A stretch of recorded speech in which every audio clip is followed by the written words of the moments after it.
मंदसौर जिले की सुवासड़ा विधानसभा सीट को लेकर जो बिगुल बजाया क्षेत्र में, सीतामऊ क्षेत्र के अंदर आज पूर्व मुख्यमंत्री अपनी सभा में उपस्थित हुए।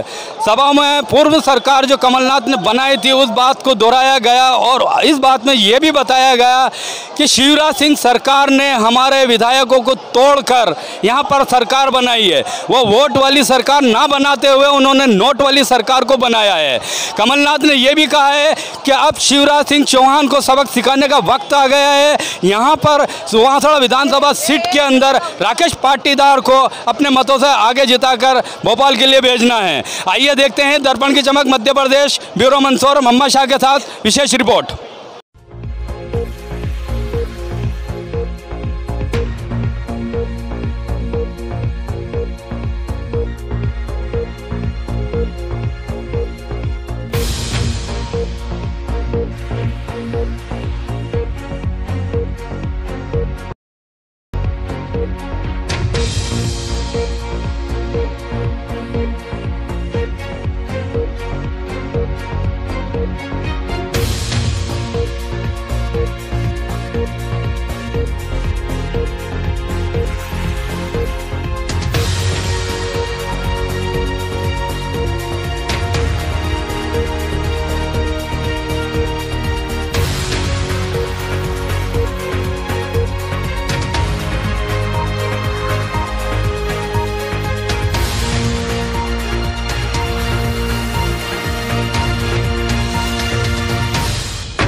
2 लाख रुपए तक का कर्जा हम माफ करेंगे, क्योंकि हमारे नजरिए में वो किसान है, हमारे नजरिए में वो नौजवान है। कौन सा पाप मैंने किया, कौन सी गलती मैंने करी? 26 लाख मैंने कहा गौशाला बनाएंगे, किसानों का कर्जा माफ। मैंने कहा कर्जा माफ करेंगे, शुरुआत करी। मैंने कौन सा गुनाह किया? मैंने कहा मैं मध्य प्रदेश की एक नई पहचान बनाऊंगा, माफिया से का सामना करूंगा, खुद का युद्ध चलाऊंगा। कौन सा पाप किया मैंने? ये मैं आज पूछना चाहता हूं। मैंने कहा हम पिछड़े वर्ग को 27% आरक्षण देंगे। कौन सा पाप मैंने किया?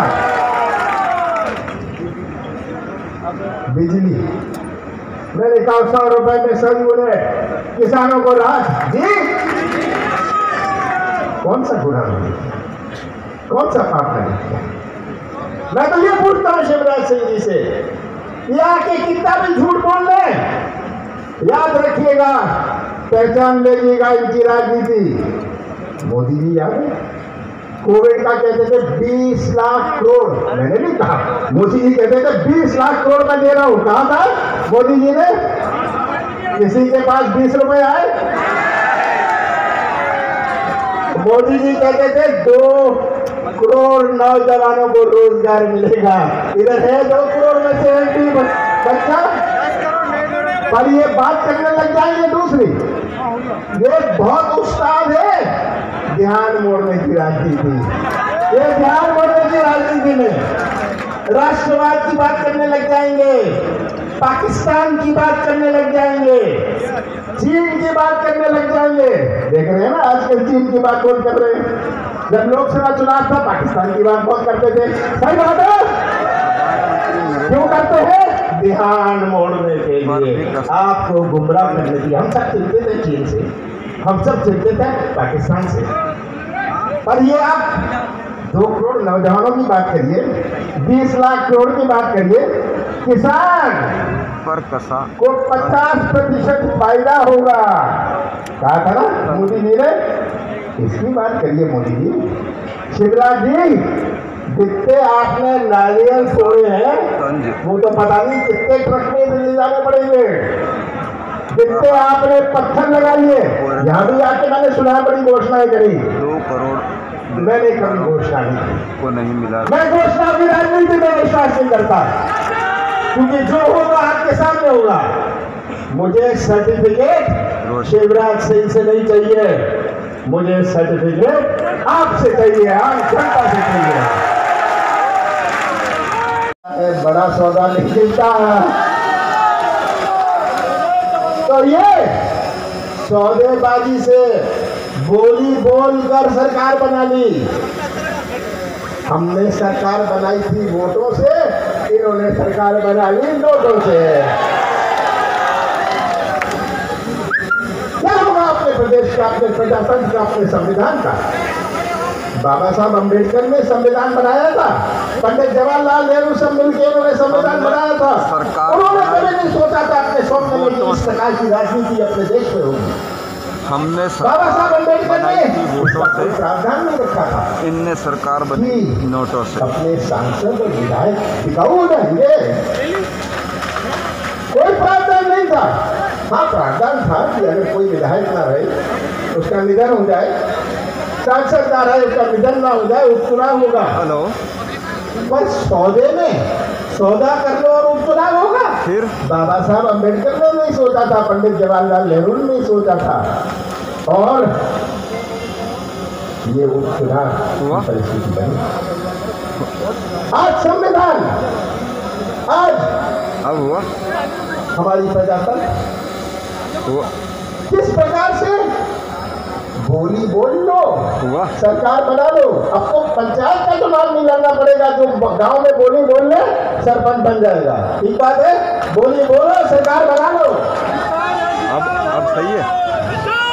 आपको रक्षा करनी है, आपको रक्षा करनी है संविधान की, आपको रक्षा करनी है प्रजातंत्र की। नौजवानों,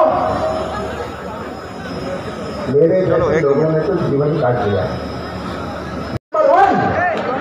ऐसा प्रदेश सौंपा भ्रष्टाचार में नंबर 1, ये शिवराज सिंह जी की देन थी। भ्रष्टाचार की व्यवस्था बनाई हुई थी। ऐसा प्रदेश सौंपा जहां महिलाओं पर अत्याचार में मध्य प्रदेश नंबर 1। मामा जी, ये प्रदेश आपने लिया था, आप मामा बनते थे। ऐसा प्रदेश सौंपा। बड़ी चिंता थी मुझे। आज हमारा किसान, आज हमारा भटकता हुआ नौजवान, ये हमारे सामने चुनौती है। अगर कृषि क्षेत्र में मजबूती नहीं होगी, कृषि क्षेत्र को 70%, याद रखिएगा, मध्य प्रदेश की 70% अर्थव्यवस्था अपने कृषि क्षेत्र से बनती है, किसान नहीं है। पर जिसकी किराने की दुकान गांव में है, उसकी दुकान चलती है जब किसानों के हाथ में खरीदने की ताकत होए। और अगर अपना किसान पीड़ित रहता है, किसान के जेब खाली रहती है, वो किराने की दुकान भी नहीं चलेगी, ये सीता मऊ का बाजार भी नहीं चलेगा।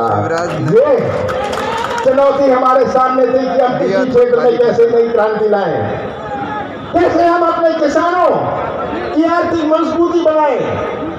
किसानों की आर्थिक मजबूती बनेगी तो हमारा, उसका जो बेटा है, अच्छी पढ़ाई कर सकेगा, एक अच्छी कमीज पहन सकेगा। पर अगर किसान किए थे के हाथ में वो ताकत ना होए, क्या होगा मध्य प्रदेश के भविष्य का? मैंने शुरुआत करी थी, नौजवानों के लिए शुरुआत करी। आज के नौजवान और हमारे बुजुर्गों की दुनिया में बहुत अंतर है ना? अंतर आज का बुजुर्गों की दुनिया में और नौजवानों की दुनिया में बहुत अंतर है। आज के नौजवान में एक तरफ है, आज का नौजवान कोई ठेका नहीं चाहता, कमीशन नहीं चाहता, वह तो व्यवसाय का मौका चाहता है या रोजगार का मौका चाहता है। एक मध्य प्रदेश की पहचान बने, मध्य प्रदेश की पहचान